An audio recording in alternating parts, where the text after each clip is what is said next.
In the last lecture, you learned how to measure SEO success, and I showed you the tools and metrics to really focus on there. In this lecture, you are going to learn how to optimize your homepage for the search engines.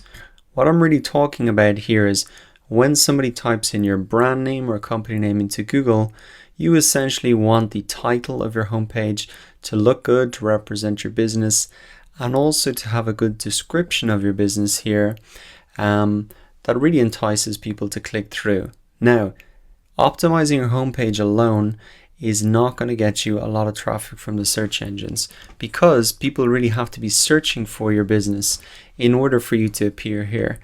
And if you're a brand new business like my one here, there's not a lot of people know who I am. They don't know this particular course, so they're not going to be searching for it. However, that being said, it's great to get this set up now, right at the start. It's very easy to do, and it makes sure that at least we're appearing at the top result of the search results for our brand name.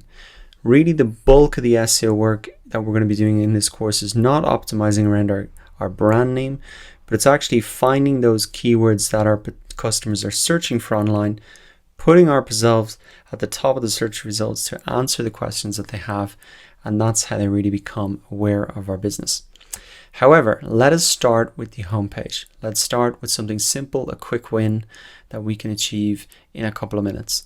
So what I suggest you do is type in your domain name, so your .com here into the search bar of Google. Don't type it in to the this up here because that'll just bring you straight to your website. You want to type it into the search bar, and what you should be seeing here are the pages on your website that Google has picked up.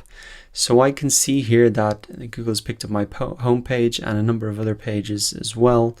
And I can see the title of the page here, and I can see the description of the page. So I've already optimized these. That's why they're appearing like this. What it might be appearing like for you right now is just saying something like welcome, something like home, and the description here might be the first couple of sentences from your home page. So this is really the part that we want to optimize. I suggest you go ahead right now, put that in, even pause the lecture and do this to see what it looks like for you. Once you've got that done, now let us move on to actually optimizing this. And if you've got a WordPress site, now is the time that I'm going to show you how to download this Yoast SEO plugin. Because it can help us with a lot of the things we're going to do later in this course, starting with this particular task. So what I'm going to do is actually go ahead and download that plugin right now. Come into my WordPress dashboard. I'm going to add new here. And then I'm really going to search for the name of the plugin in the search bar, so Yoast SEO. Now don't worry if you don't have a WordPress site. I think seeing the process, seeing the best practices, you can really apply them to whatever type of site you have. Once that has found, I'm just going to install that there. And this will just take a couple of seconds. I need to then click to activate the plugin. And it's very simple to use. I can get using this pretty much straight away. So you can see now that it is appearing in the sidebar of my WordPress dashboard. But really the best place to use this is I can come into my home page. That's really the page that I want to optimize here.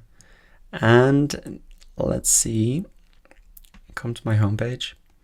And right at the bottom of the home page now, this plugin will appear. So this is really what we want to optimize, the title here and the meta description. This is what appears in the search results here, the title of the page and the meta description. And essentially the formula for writing a good title, let's start with that, is to really include your brand name plus some keywords that represent your business. So I think the best way that you can really achieve this is to look at some examples. And I'll just show you an example here. Here we go. This is a blog. It's called Backlinko. And you can see for his homepage here, he's got his brand name, Backlinko, plus some of the keywords that represents what he does, what his website is really about. we can look at Udemy here. Let me just look at Udemy. So once again, just typing the brand name or the .com into the search bar, you can see they've started with the brand name, Udemy, and then online courses anytime, anywhere. It represents what their business is about, includes keywords, online courses that people might be searching for online. If you've got a local business, you might also want to include your location here as well. But that is the simple formula. It's just brand name plus the keywords.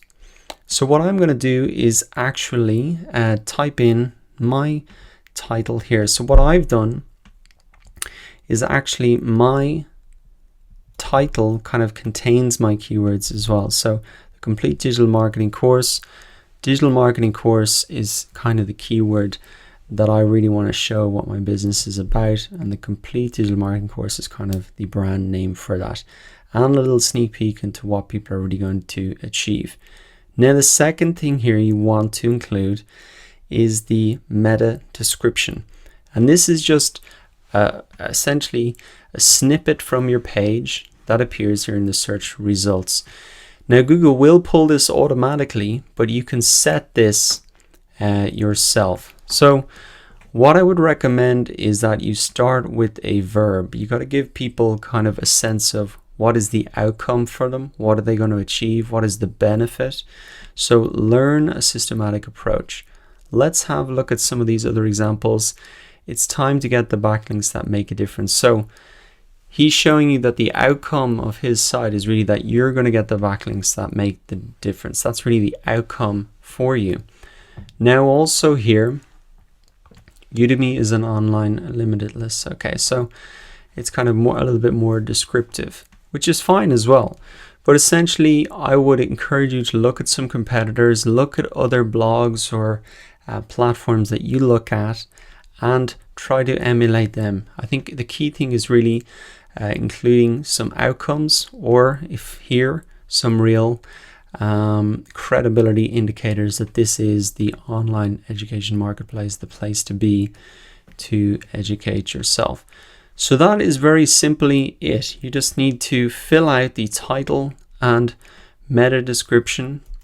I would have a look at some other competitors to get that done. And if you're not using WordPress, you're going to have something very similar. It'll call it page title and it'll call it description. It doesn't really matter what website builder you're using. You're going to have the option to put this in there.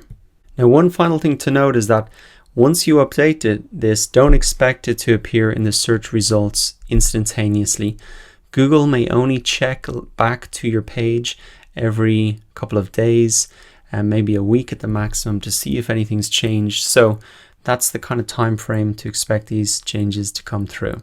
Now that is very simply how to optimize your homepage for the search results. It's really just for people searching for your brand name. Over the next few lectures, what we're going to do is start ticking off these points on our technical SEO checklist, starting in the next lecture with really verifying your website in the Google Search Console. I'm going to show you how to do that and also why it's important.